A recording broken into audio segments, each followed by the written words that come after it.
laundry today. Before we resume our operations, if anybody has questions for the Stratham School Board, grab a card.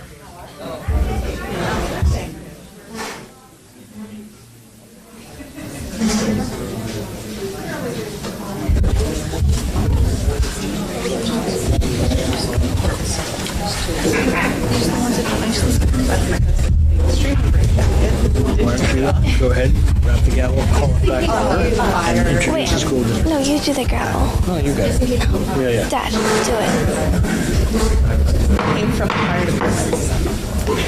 Hi, I'm Ellie Emanuel, and now we're going to hear from the Stratham Memorial School Board candidates to introduce themselves for 1 minute. Oh. Thank you, Ellie. Hi, thank you everybody for having us here. I'm really happy to be here. I'm happy to be sitting with Sophie and Eric. My name is Elizabeth Ellis Orr. I am a parent to 2 SMS students. I have a 4th grader and a kindergartner.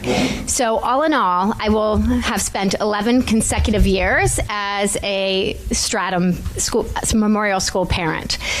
In addition to being a parent, I am also a mental health professional. I'm a psychologist. I own my own private practice. I specialize in anxiety disorders and ADHD. I trained at the University of Pennsylvania and Children's Hospital of Philadelphia doing evidence-based practices to treat the disorders. I think what makes me uniquely suited to be a school board candidate is that I've actually worked in schools. As a mental health professional, I've done school-based behavioral health in elementary schools at the largest elementary school in Philadelphia County. I have worked as an educator and clinician for the Center for Violence Prevention at Children's Hospital of Philadelphia, where I taught in classrooms and in small groups to help reduce aggression in elementary school students. And I've also worked as a behavioral consultant with teachers in the classroom creating behavior management plans for kids who have ADHD. Hi everyone, my name is Sophie Saltonstall and I'm running for school board because I care about the education of our community's youth. There are 4 main points I want to highlight tonight. One is dedication. As an SMS alum myself and as someone who has 2 very little kids, both still in diapers, I'm really invested in the long-term health of the school. Second point is communication. Throughout my life, I've had a number of different experiences and jobs that have involved forms of communication, whether that's within the board and running meetings or communicating externally with the public, social media, public speaking, you get the picture. Number 3 is smart thinking. I think right now there's just so much information our students are facing every time they pick up their phones. I want to make sure they have the skills they need to be able to decipher fact from fiction, opinion from fact, and just to know if there's any hidden agendas behind what they're reading. And finally, healthy eating. I live on a family farm. Although my kids did have chicken nuggets for dinner, I care a lot about the health and what they're eating, and I'd be excited to work with Ann Walsh in the school food services director. Thank you, Sophie. It's a pleasure to be with everyone tonight. Thank you for coming out. My name is Eric Herring, and I'm running again. So I was honored to be elected last year to the Stratham School Board. I have 2 beautiful little girls, one 8-year-old who's a 2nd grader, Sadie, at SMS, and I have a 6th grader who has just graduated from SMS. So we have a lot of combined experience at the school, and I don't think it was unusual that every one of our teachers has been fantastic. All of our paraprofessionals have been fantastic. I don't think that was a unique experience that we had alone. I served on the Superintendent Evaluation Committee. That was a pleasure to be on that committee and to also help renovate that over time. So we've done a lot of work there, and we have work to do, continuing work. One of the things that I think we have a great dynamic on our board today, and we all bring something a little bit different in terms of our perspective. One of the things that I bring is more of an analytical approach. And I'll wrap this up. I've pledged to do 2 things with that. I'm always very respectful, open-minded. I will always be a voice for making sure that our students are academically prepared. And then also, I believe that we should always have aspirational goals at SMS. We live in a very unique town. very pleased Thank you, Eric. to be here. I want to grab the other one again. Yeah. Or you take this one if you want. As long as I don't have both of them. Our first question. If elected, what steps to improve and maintain our town's financials would you take? And Eric, if you'd like to start. Sorry. So we have some things that are coming up. We're being asked to provide a lot of services to our students, and we need to be able to do that. It's better than sending our students out of district to be able to do those things. We're also sort of bursting at the seams in some regards based on those requirements. So there's going to be a lot of discussion with the town over the next 2 years in terms of renovations, remodeling of the school, extensions to the school. These are going to be things that we need to have discussions with the town. There's also great ideas that we can innovate from other groups, things around health insurance. In fact, I was just having a conversation about that today. There were some things that we have done within this budget that might not have been noticed. We reduced an FTE salary for our information technology, but we needed to support that post by having improved new equipment, new IT equipment, so that individual could be able to manage it. We lost a lot of ground during the pandemic. So I think what you're going to see is you're going to see over time, we're going to have to make some tough decisions as a town. Because there's some things that are on the horizon that we need to make decisions about. And we need to look for all cost-cutting efforts that we possibly can. But we also need to continue to support our teachers. We've had a 9% enrollment decline that was discussed earlier. And if we want to see our students come back and create supportive budgets for that, we need to be an attractive place for people to bring their kids back to. Do you want me to go next? Okay. So as a newbie, I still have a lot to learn for sure. But what I would do is to really look at what are the priorities for the long-term health of the school and the school system, and then kind of work back from there. So it would be a lot of communication, and then thinking through what our priorities are. How do those serve the long-term needs of the community and the schools? Are our teachers, getting the resources they need to do a good job? Is our principal happy? What is going on underneath the surface, and what are the things that we need to focus on to make sure our schools are in it for the long run? Thank you, Sophie. I agree with both answers, and I think that when we're thinking through that, we need to be making really smart decisions and thinking about where we are investing our money and making sure that the places we are investing are actually worthwhile investments. So making sure that we have specific goals and we have measurable outcomes for what it is that we're looking at, and that we have evidence that what we're going to be spending our money on or investing in have paid off in the long run in other areas or other school districts. Thank you. Next question. Will you ask the Department of Education for information about how many Stratham students are seeking the vouchers that we've referred to a number of times? And how do you plan to budget around the gap left by the vouchers? You want to go, Eric? So the voucher program really is in support of people that are nearly at or below the poverty line. I'd have to come up with I'd have to research that to know exactly what that is. 300%? Yeah, so 300%, that doesn't apply to a lot of people in the town of Stratham. I'm not trying to say that there aren't those needs within the town. Also, the money that the state gives to us is not a lot. It's a small percentage, actually. So I think you'll even see, as you learn tonight, the amount of local education dollars that are coming from your taxes are being supported by our local efforts. The question really becomes: do you want it's a decision for the town that actually falls to state representatives. What do you want the state to be able to provide? How much control do we want from the state if we're going to take state dollars?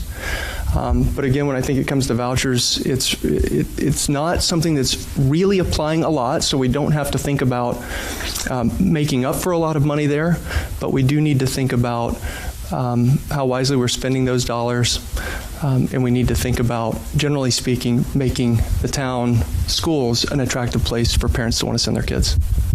Thank you, Eric.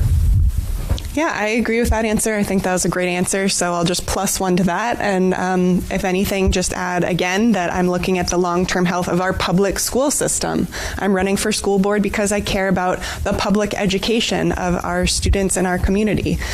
So with the vouchers, if that's going to be taking money away from our students in the public schools, that's something for us to consider. I think it actually is worth gathering that data to find out how many Stratham students are looking to use vouchers, and then to really address what the area of need is that they have, that they are willing to look outside of our education system to go to a charter school or to some other school, and then address the need. Thank you, Liz. And just to be clear, on the sample ballot, or on the ballot that will be before you on Tuesday, a week from Tuesday, or next Tuesday, this is a vote for not more than 2. So we have 3 candidates, and you get to vote for 2, just so we're all clear. I'd like to thank you, and we're going to transition into town government next. Thank you each for A, running for office, and B, engaging in tonight's forum.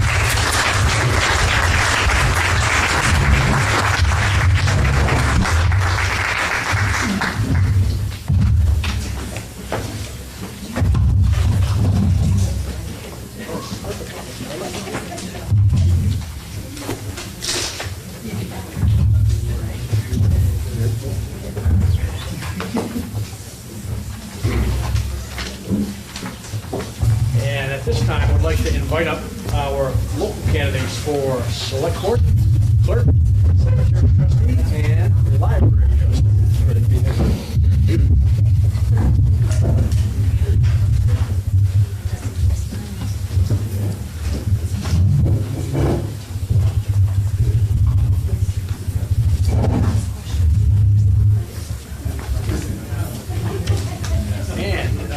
Denise, would you like to kick us off with your introduction? Absolutely. We're going to ask you to use the mic for the television. Good evening, everyone. My name is Denise Lemire. I'm running for Select Board. I am a town resident of 18 years. Many of you have probably run into me. I've worked for the town of Stratham in the Building, Planning, and Zoning Department for 7.5 years. I currently work for a construction developer out of Dover. Let's see here. I volunteer at elections, so if you haven't seen me in the town hall when I was an employee, you saw me at the elections at the front door. I am running because I think I would like to be a new voice in the room. I would like to have more open communication. My experience with the town, working for the town has all the best characters of small town, but we need to look towards the future of what's coming at us with water, sewer, utilities. Oop, I'm done. I'll be available for more. Thank you. Good evening. My name's Mike Houghton, and again, I want to add my thanks to Kerry and the library staff for hosting this event this evening. It's great to have the opportunity to become better acquainted with everyone. I moved to Stratham along with my wife and son in 2005.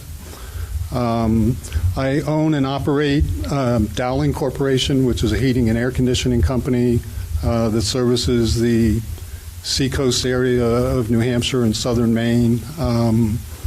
It actually was founded here in Stratham on Portsmouth Avenue in 1961. So today we have 35 employees, and along with my son, we're having a great time with that. My service to the town started 15 years ago. I joined on the planning board, served on the planning board, and was its chair until elected to the select board in 2000, 6 years ago. Well, a member of the select board have also served on the Heritage Commission. So, stop. So, but I'll be around. And I want to share, again, the way the Board of Select Board in Stratham works, there are three seats, and one is up every year. So Denise and Mike are running for one seat. It's a choose one or the other. And next, Deb. Good evening. My name is Deborah Bakey. I am the town clerk, tax collector for the town of Stratham. I have been a resident of Stratham since 2000. Actually, let me take that back for a second. I was in the, I'm a veteran of the United States Coast Guard, 27 and a half years. I have an extensive background in human resources administration and supervisor skills. I've taken a vast array of leadership training. I love my job working for the town of Stratham. I love the residents. I love everything that Stratham stands for. And I have been a resident in Stratham. I moved to Stratham in 1999. And I've been a resident since 1999, but I've also been stationed in the Washington, D.C. area with the Coast Guard. So I'll be around if you have any questions. Thank you. Thank you, Deb. Mel. I'm Mel McGrail, and I have lived in Stratham for 40 years now and love this town. I've been involved in many, many areas. I've been a supervisor of the checklist for 16 years. I've worked at the school. I was one of Deb's assistants in the town clerk's office. This is such an unusual, amazing town. I love it, and I love stepping up to the plate where it's needed, and I look forward to working with Lucy on the cemetery. Thank you. Please vote for me.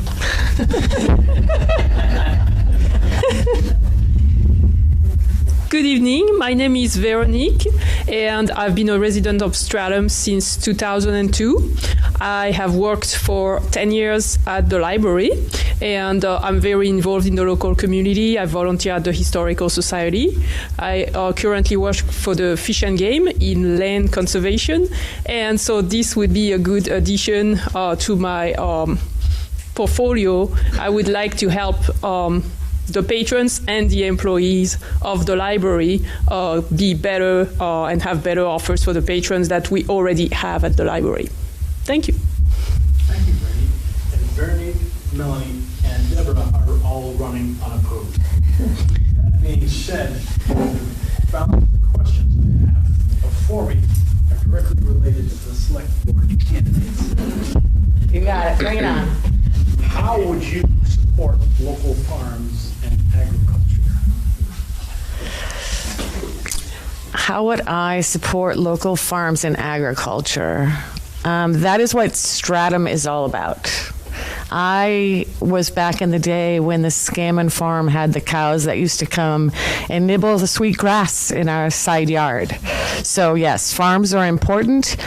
I would do whatever it took to help the local farms stay open and to give them the opportunities to stay afloat while being able to survive.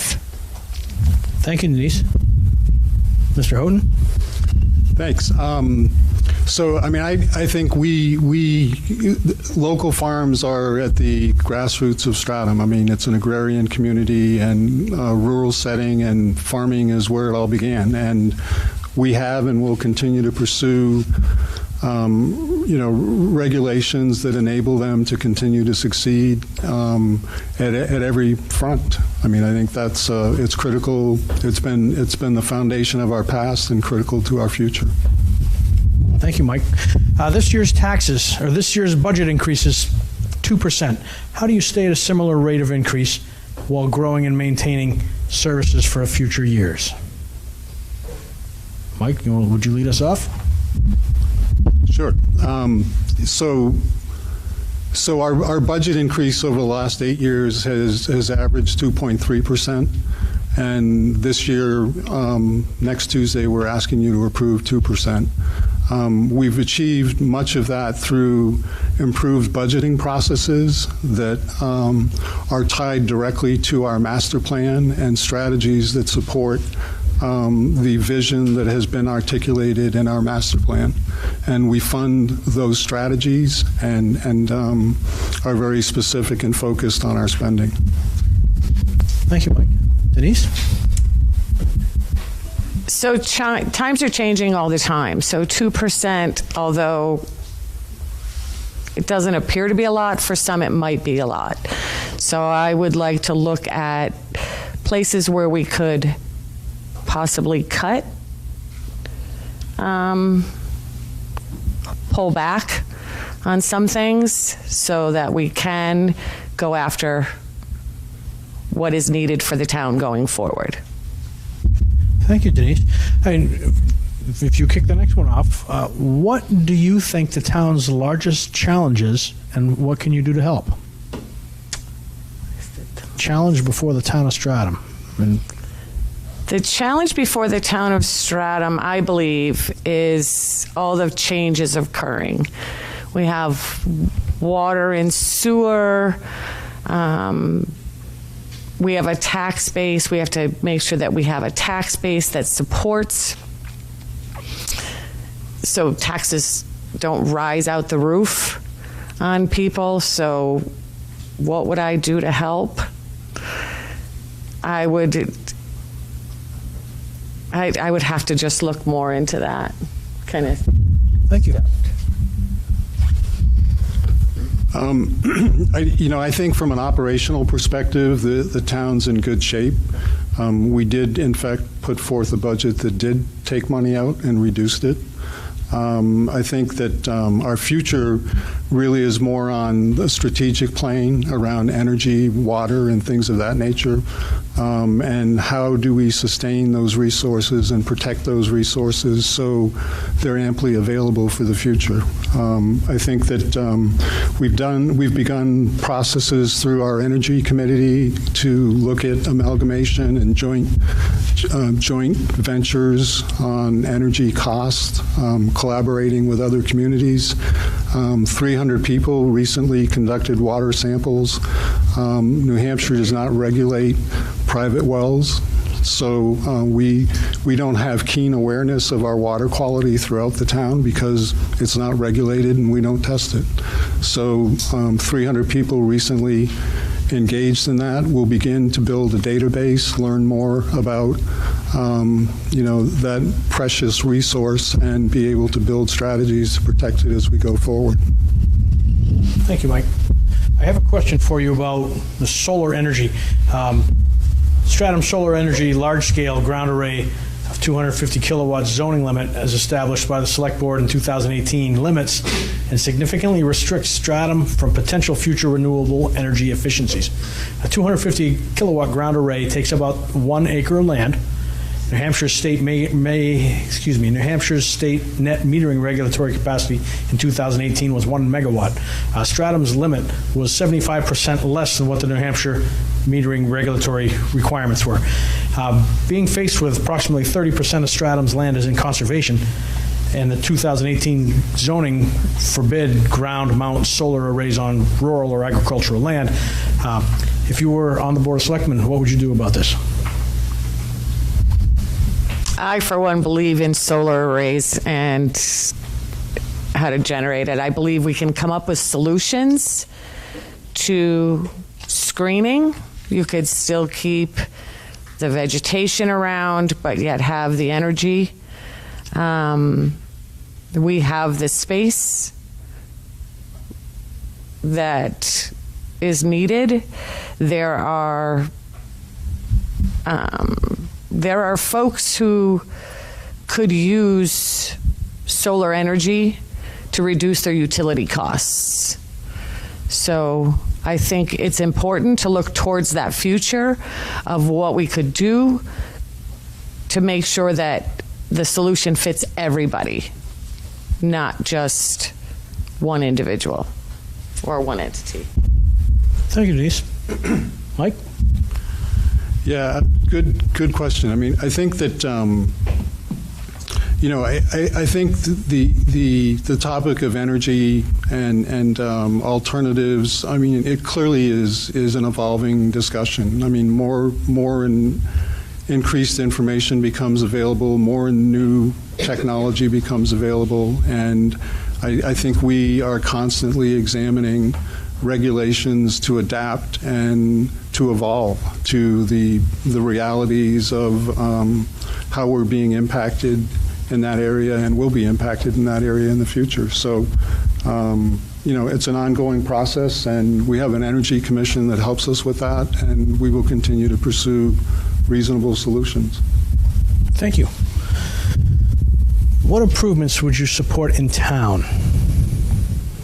I'm not entirely sure whether we're talking about technological staffing. Yeah, what part of town? Yeah. Well, what part of town? We have 3 separate parts of town. Denise, take the liberty. What improvements would you support in town? I would improve a water sewer down at the gateway up to the pre-professional area to help bring in a tax base. So right now there are several, I love the small town, but there are several properties along that gateway that the land could be used with water and sewer. There's not a lot that can go in there. You could have, we're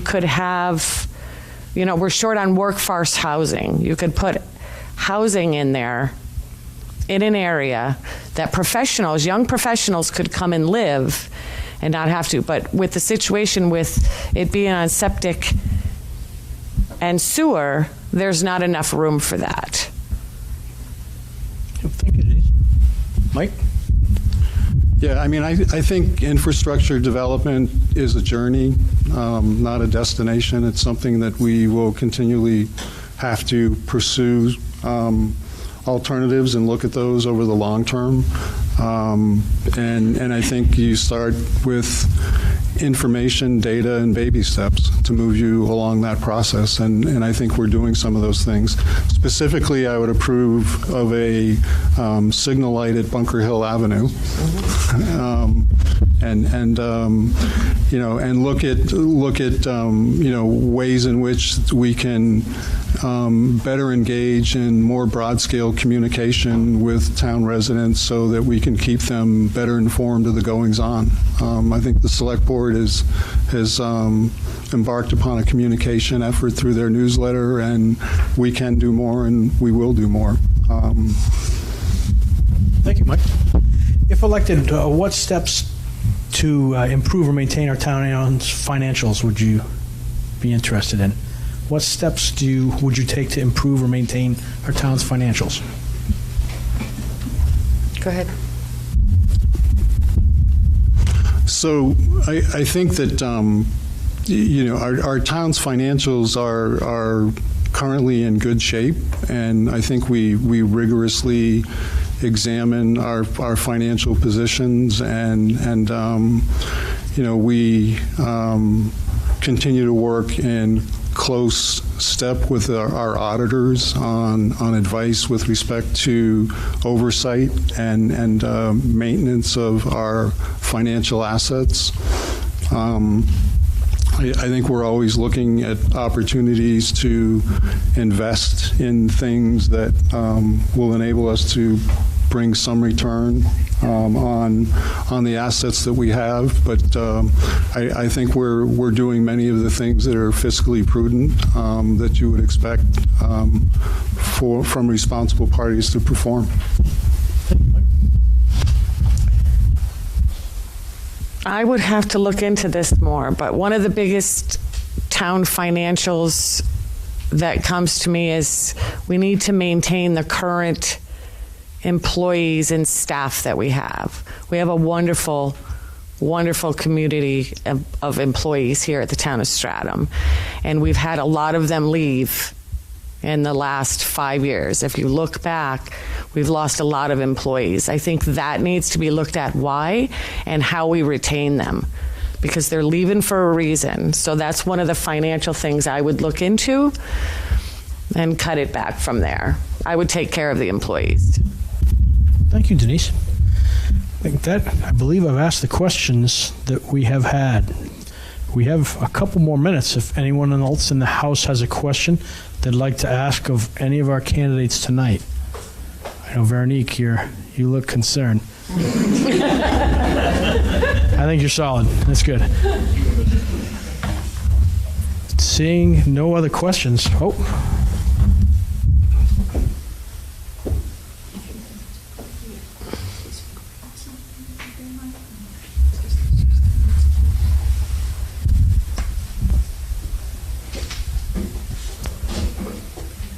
You look concerned now.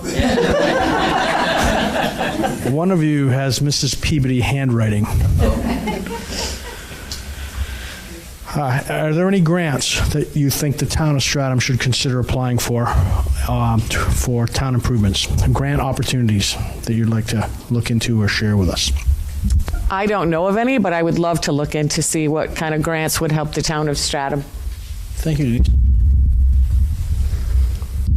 I mean, we are in constant search of grants, and we recently received somewhere in the neighborhood of $340,000 in a PFAS grant associated with the reclamation of properties affected in town center by the fire department. We had somewhere in the neighborhood of $40,000 that we were able to garner as a result of efforts in I think cameras for the police department, we're constantly at every level looking for ways in which we can capitalize on monies that are available. Thank you, Mike. The one that I couldn't read. Do you want me to read it? No, I got it now. It took me a minute. Are there any businesses that you'd like to solicit or that you'd like to support trying to bring into Stratham? Any businesses we should be trying to attract to town? So personally, yes. We have some beautiful, lovely farms in old buildings in town, and I think we really could utilize those buildings. We had a few years back, one resident wanted to roast coffee beans and just have coffee beans, sell coffee beans, little tiny coffee shop. But it wasn't allowed where he was at. So I think we need to look at where we can utilize those old big barns that are used. We should help residents to keep those and maybe help them to have small businesses within them that aren't a nuisance but keep the character of the town. Thank you, Dean. And keep them. Yeah, so I guess I think that an opportunity for Stratham is to look at reaching out and trying to attract healthcare associated businesses. We sit between two of the region's main hospitals in Exeter and Portsmouth. It's no secret that New Hampshire is an aging population. The Seacoast is among the upper end of the list from that vantage point. Medical facilities don't require huge infrastructure and fits nicely in the landscape of Stratham and is something a few years from now I'm going to need a lot more. So, I think it's a great opportunity for us to seek out those types of businesses. Thank you, Mike. Thank you, Denise. Thank you, Deb, Mel, Veronique. I appreciate it. We're going to change sets one more time. We'll transition into our final stage for this evening's program. Thank you both for running. Thank you for your service.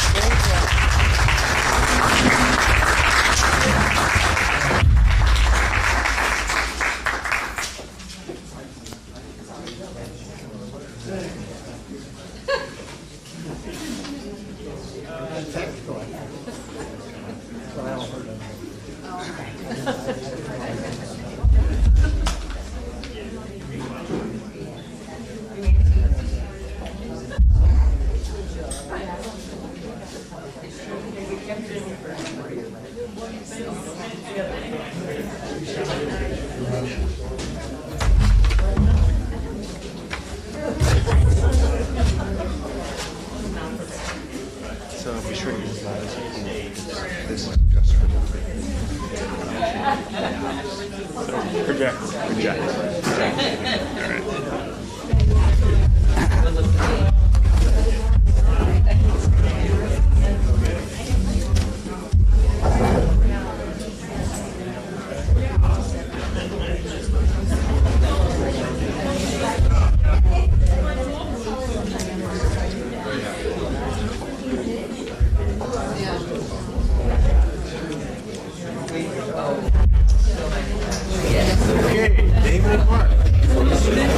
Come back to order.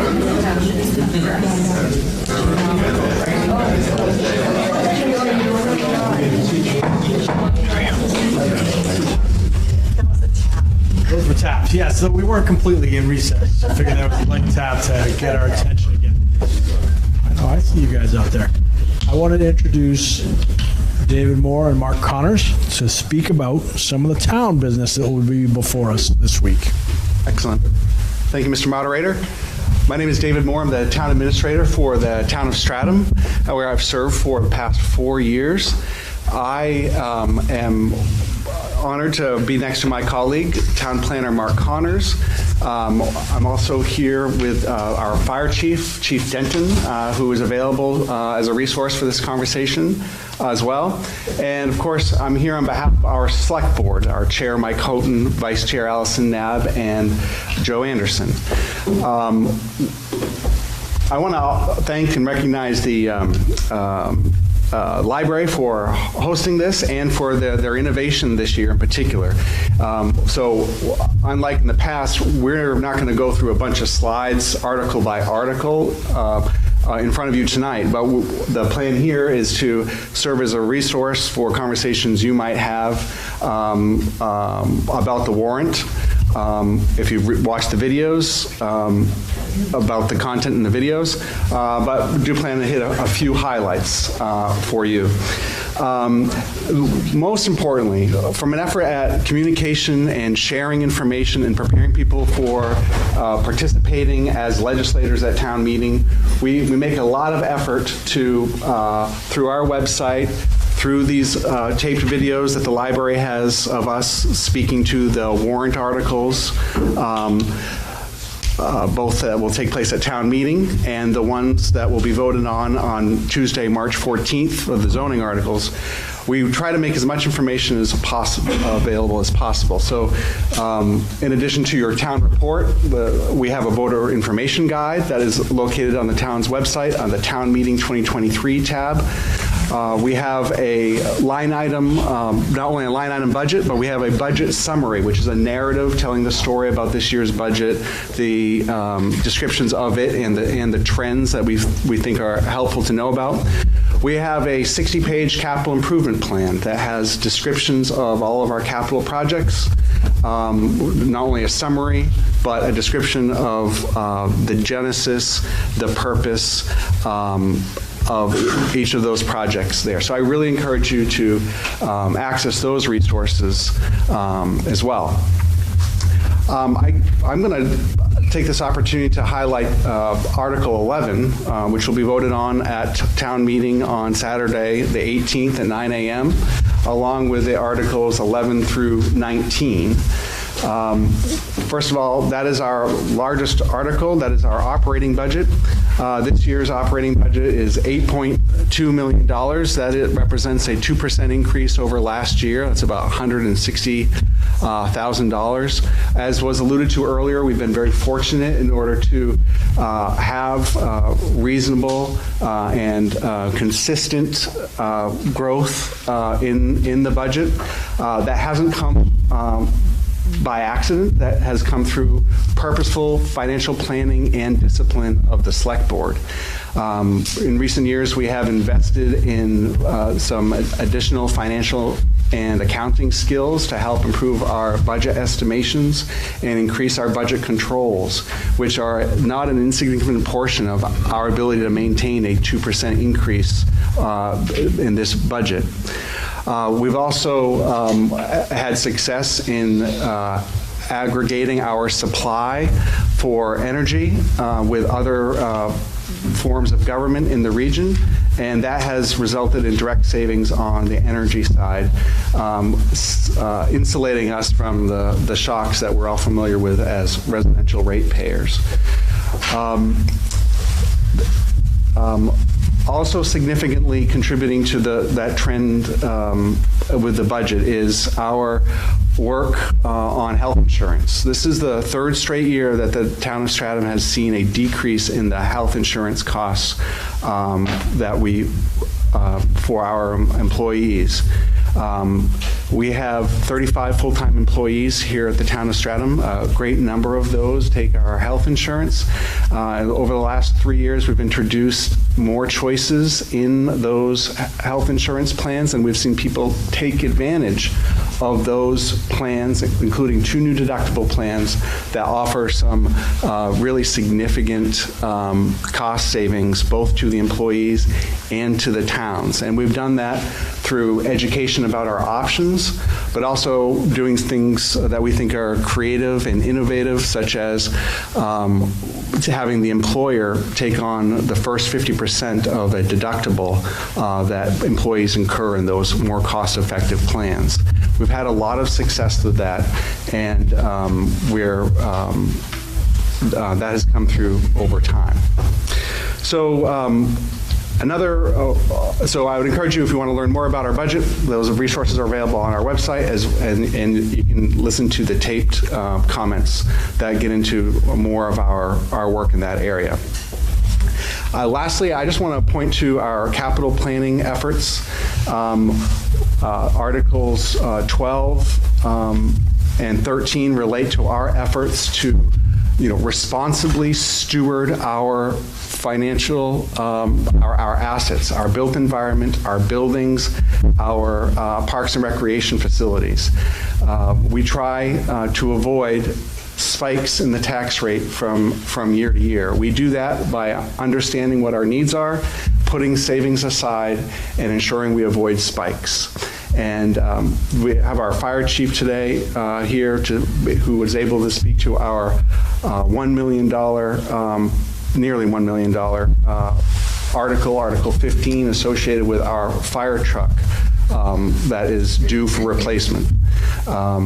We're going to be able to meet that financial obligation, maintain a high level of service in our volunteer fire department with safe and reliable equipment while avoiding spikes in our tax rate because of that financial planning over time and the savings that we have set aside to meet this financial obligation in 2023. So, Mr. Moderator, I think Mark is prepared to go through the zoning articles in a similar way, but I'm also available to do questions now or later, whatever works best. I don't have any questions for you at this time yet on the articles. Are there any questions from the House on the articles for the warrant?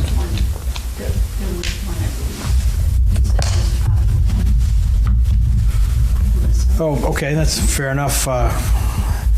What is the planning board's rationale for giving up the surety bond for an owner's promise who may not be the occupant of the property when the abandonment occurs?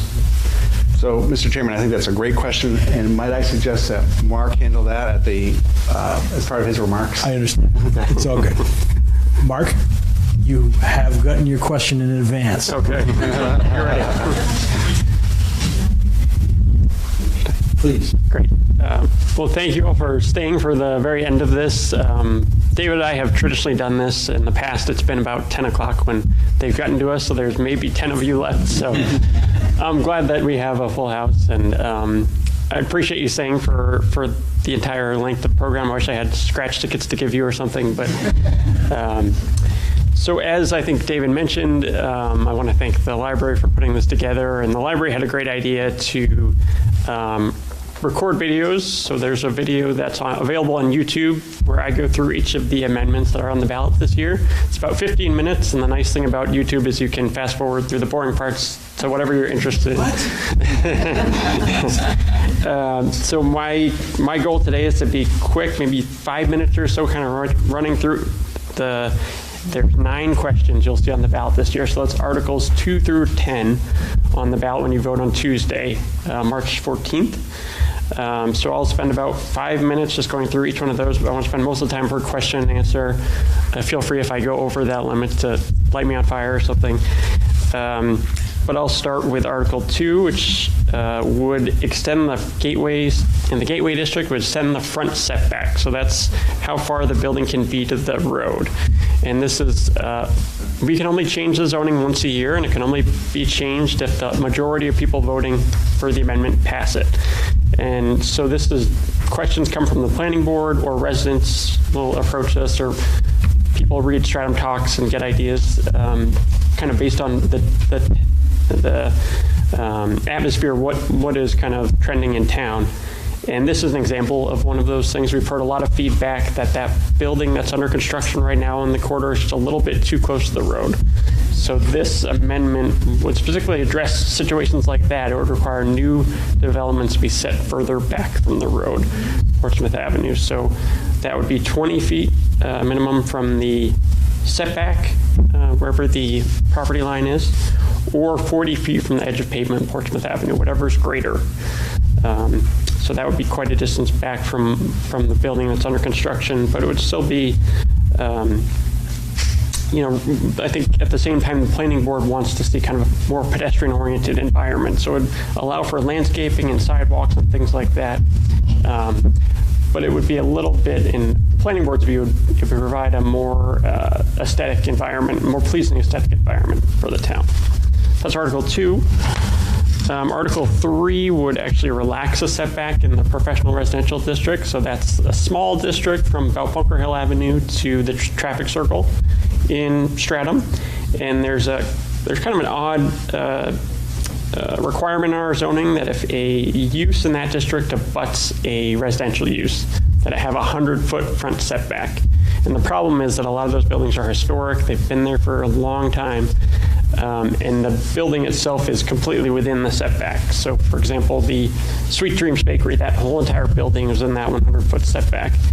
And the owner, this is an example of one where the owner approached the town, and the planning board talked about it. We spent quite a bit of time looking. There's a very small amount of properties to be affected by this, but the planning board felt like it made sense in this case to allow for a reduced setback so that we can see redevelopment of these older properties. So that's Article 3 would do. Article 4 would enact some standards for sidewalks, for driveways, and for electric vehicle charging stations in the Gateway District. I believe we'd be one of the first towns in New Hampshire to require electric vehicle charging for larger developments. It's something that we're seeing more interest in, and it seems to make sense as we see more electric vehicles in the roadways.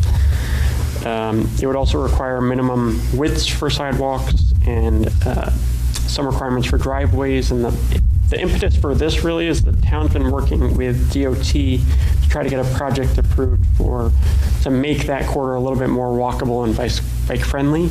And we did a survey about 1.5 years ago, and that was the project that was most popular in town, was to make that corridor a little bit more walkable. So this article would try to implement that, try to help the town's goal in that area.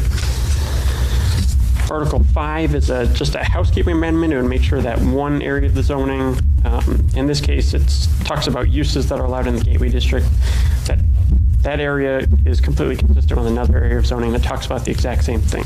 So it's really purely housekeeping.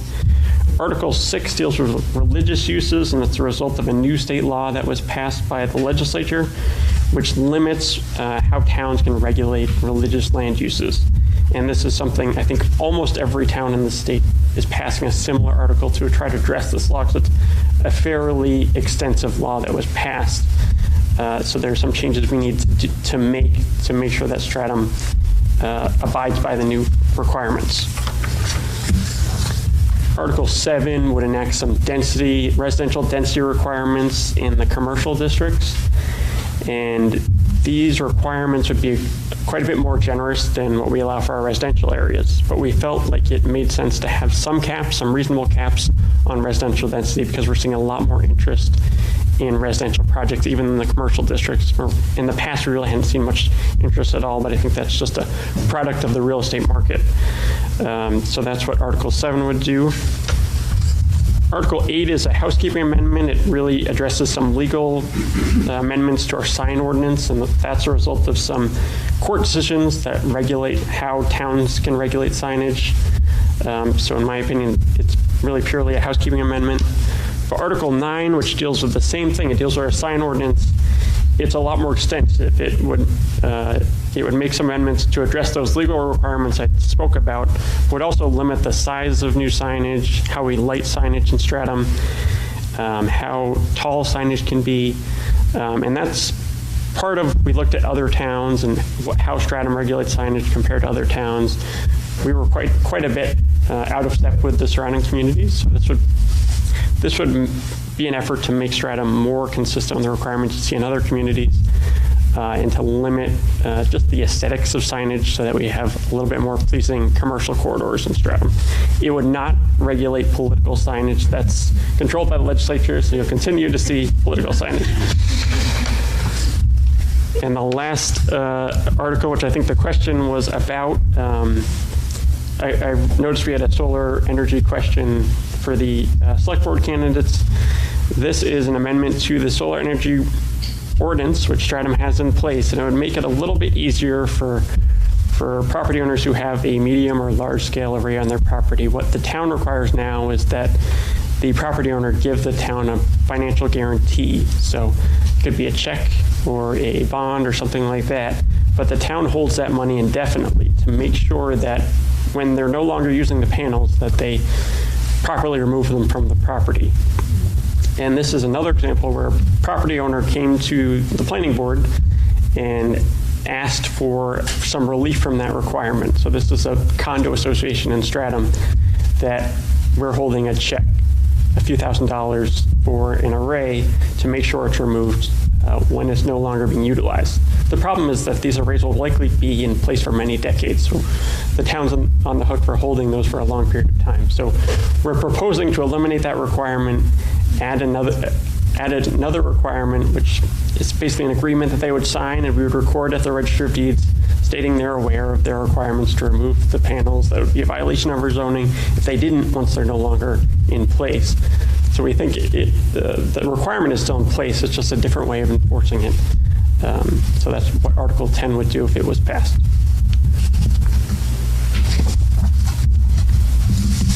Thank you, Mark, and thank you for answering the question. Are there any other questions for Mark or David this evening?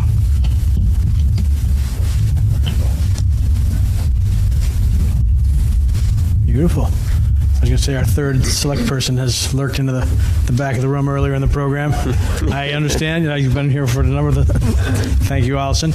I just wanted to, in conclusion and wrapping up, I wanted to remind everybody that elections will be conducted on Tuesday, March 14th at 39 Gifford Farm Road from 7 a.m. to 7 p.m. That's the Stratham Memorial School.